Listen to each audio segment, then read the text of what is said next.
ത്രിയേക ദൈവത്തിന് സ്തുതി. അഭിവന്യ പിതാക്കന്മാരെ, വന്യ വൈദിക ശ്രേഷ്ഠര്,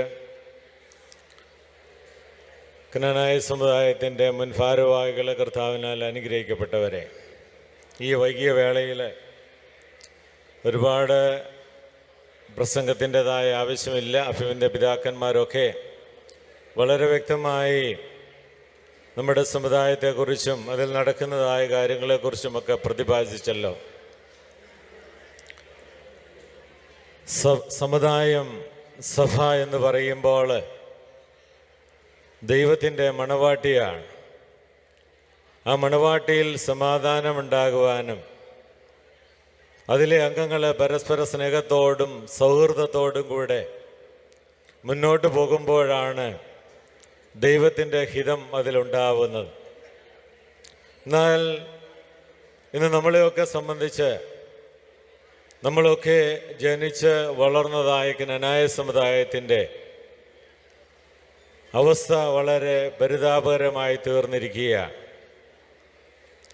സഭയെ നയിക്കേണ്ട, സമുദായത്തെ മുൻപോട്ട് കൊണ്ടുപോകേണ്ടതായ നമ്മുടെ മുൻ സമുദായ മെത്രാപ്പോലീത്തായ പരിശുദ്ധ പാത്രികീസ് ബാബ സസ്പെൻഡ് ചെയ്തിരിക്കുകയാണ്. എന്നാൽ അതിനുള്ള കാരണങ്ങൾ പലപ്പോഴും സോഷ്യൽ മീഡിയയിലൂടെ സമുദായ ഭാരവാഹികൾ പറയുന്നത് എന്തിനാണ് അദ്ദേഹത്തെ സസ്പെൻഡ് ചെയ്തെന്ന് ഞങ്ങൾക്കറിയാൻ പാടില്ല.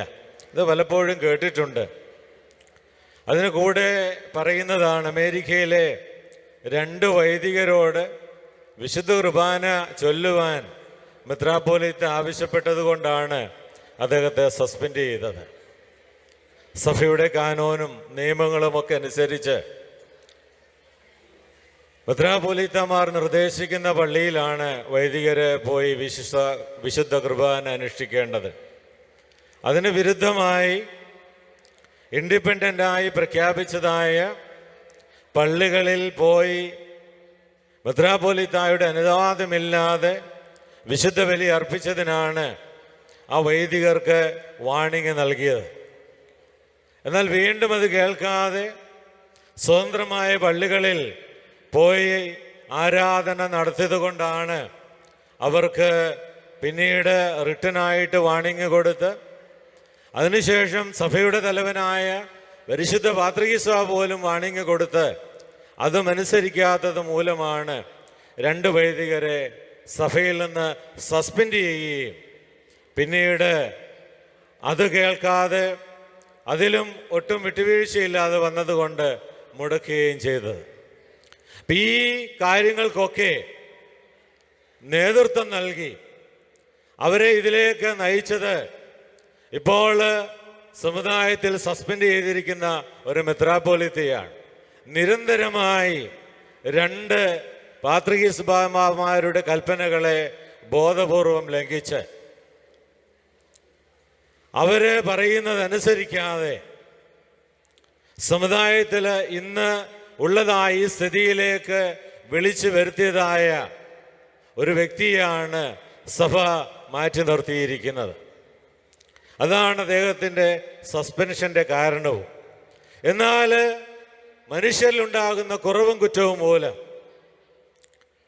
ഞങ്ങളെയൊക്കെ പൗരോഹിത്യ പദവിയുടെ ശ്രേഷ്ഠമായ പദവിയിലേക്ക് പിടിച്ചുയർത്തിയതായ ആ പരിശുദ്ധ പിതാവിൻ്റെ വാക്കുകൾക്ക് ചെവി കൊടുക്കാതെ അദ്ദേഹം തരുന്നതായ ചെറിയ ശിക്ഷകൾ ഉൾക്കൊണ്ടുകൊണ്ട് അതിൽ നിന്നൊക്കെ പാഠങ്ങൾ മനസ്സിലാക്കി അദ്ദേഹത്തോട് രമ്യപ്പെട്ട് ഈ സഭയെ നയിക്കുവാൻ അദ്ദേഹത്തിന് ഇന്നും സാധിക്കാത്തത് കൊണ്ടാണ് ഇന്ന് ഇവിടെ ഇത്ര വലിയ ജനസമൂഹത്തെ ഒരുമിച്ച് കൂട്ടി നമ്മുടെ പിതാക്കന്മാർ പഠിപ്പിച്ചതായ കനാനായ അന്ത്യോക്യ ബന്ധം നിലനിർത്തുമെന്ന് ഉറക്കെ പറയുവാൻ നാം ഇന്നിവിടെ കൂടി വന്നത്. പലപ്പോഴും നമുക്കറിയാം, ഈ സമുദായത്തിലെ പ്രതിസന്ധികൾക്ക് പരിഹാരം കാണേണ്ടത് സമുദായ നേതൃത്വമാണ്. എന്നാൽ വീണ്ടും വീണ്ടും അകറ്റുന്നതായ, അകന്നു പോകുന്നതായ ഒരു പ്രവണതകളെ പ്രോത്സാഹിപ്പിക്കുകയാണ് ഇന്നത്തെ സമുദായ നേതൃത്വം ചെയ്യുന്നത്. അതിൻ്റെ അനന്തരഫലങ്ങൾ വളരെ ദൂഷ്യമാണ്. ഞാൻ ഒത്തിരി പ്രസംഗം നീട്ടുന്നില്ല, ഇനിയും ആളുകൾ പ്രസംഗിക്കാനുണ്ട്. എന്നാൽ സമുദായത്തിൽ ഇന്ന് ഇവിടെ വന്നുകൂടിയിരിക്കുന്ന ഈ സമുദായത്തിൻ്റെ വിവിധ ഇടവകളിലുള്ള ആളുകൾ, അവരെയൊക്കെ സോഷ്യൽ മീഡിയയിലൂടെ പേടിപ്പിക്കുന്നത് കാണുമ്പോൾ ഒരു കാര്യം മാത്രം ഞാൻ പറയുവാൻ ആഗ്രഹിക്കുകയാണ്. നോർത്ത് അമേരിക്കയിൽ ക്ലീമിസ് മെത്രാപ്പോലീത്ത ആരംഭിച്ച NAKC എന്ന് പറയുന്ന സംഘടനയ്ക്ക് പകരമായി മറ്റൊരു സംഘടനയെ രൂപീകരിച്ച് അതിന് ബൈലോ രൂപീകരിച്ച് ഈ സമുദായത്തിൻ്റെ ഭരണഘടനയിൽ നിന്ന് മാറ്റി മറ്റൊരു രൂപത്തിലേക്ക് വിഭജിച്ചത് ഈ സമുദായ നേതൃത്വമല്ലേ? യൂറോപ്പിലെ മറ്റൊരു ഭരണഘടന ഉണ്ടാക്കി ഈ സമുദായത്തെ വിഭജിച്ചത് ഈ സമുദായ നേതൃത്വമല്ലേ? അവിടെ എങ്ങും ഈ പള്ളിക്കുറ്റം ബാധകമല്ലേ? അവിടെ ഉള്ളവർക്കൊന്നും ഈ കാര്യങ്ങളൊന്നും ബാധകമല്ലേ?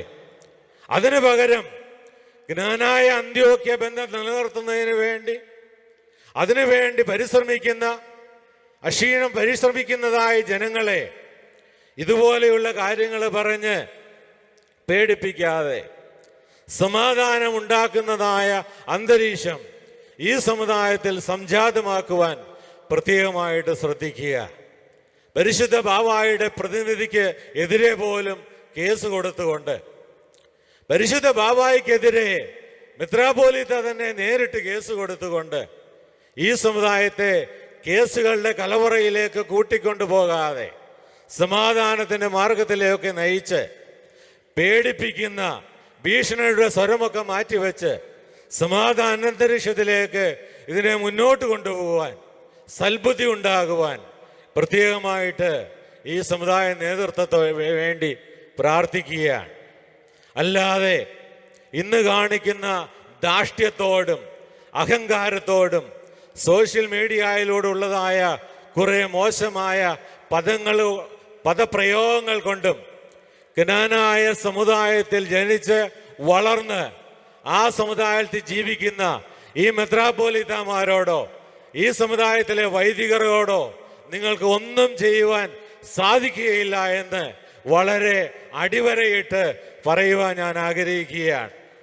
ഇവിടെ കൂടി വന്നിരിക്കുന്നതായ ഈ വിശ്വാസ സമൂഹത്തിനെതിരെ ഒരു പള്ളിക്കുറ്റവും ഒരാളും സമുദായ ഭരണഘടന വെച്ച് എടുക്കുവാനായിട്ട് പോകുന്നില്ല. സസ്പെൻഡ് ചെയ്യപ്പെട്ടതായ ഒരു മെത്രാപ്പൊലീത്തായുടെ ഒരു കൽപ്പനകൾക്കും ജ്ഞാനായ സമുദായത്തിൽ യാതൊരു വിലയുമില്ല. അത് ഓർത്തുകൊണ്ട് ഇതുപോലെയുള്ള മുന്നോട്ടുള്ള കാര്യങ്ങൾ ചിന്തിക്കുന്നത് നല്ലതായിരിക്കും. ഇന്ന് സമുദായത്തിലെ ഏതെങ്കിലും വ്യക്തിക്ക് പള്ളിക്കുറ്റത്തിൻ്റെ പേരിൽ ഒരു നടപടി എടുക്കണമെങ്കിൽ പരിശുദ്ധ പാത്രികീസ് ബാവ ഈ സമുദായത്തിൻ്റെ മെത്രാപ്പോലീത്തൻ ഇൻചാർജ് നിയോഗിച്ച ഗ്രിഗോറിയോസ് കുര്യാക്കോസ് മെത്രാപ്പൊലീത്തായിക്ക് അതിന് അധികാരവും അവകാശവുമുണ്ട്. അല്ലാതുള്ളതായ ഒരു കൽപ്പനകളും ഒരു പേപ്പറുകളും ഈ സമുദായത്തിലെ ഒരു വ്യക്തിക്ക് നേരെ നീണ്ടാലും അതൊക്കെ വെറും പേപ്പറിന് വിലയായി കാണുവാൻ മാത്രമേ ഞങ്ങൾക്ക് സാധിക്കുകയുള്ളൂ. അതിലേക്കൊന്നും പോകാതെ സമാധാനപരമായി ഈ സമുദായത്തെ മുന്നോട്ട് കൊണ്ടുപോകാൻ ഇനിയുള്ള കാലം അതിനുവേണ്ടി പരിശ്രമിക്കുവാൻ എല്ലാവരെയും ഓർമ്മിപ്പിച്ചുകൊണ്ട് ഞാൻ നിർത്തുകയാണ്. ദൈവം എല്ലാവരെയും അനുഗ്രഹിക്കട്ടെ. Thank you.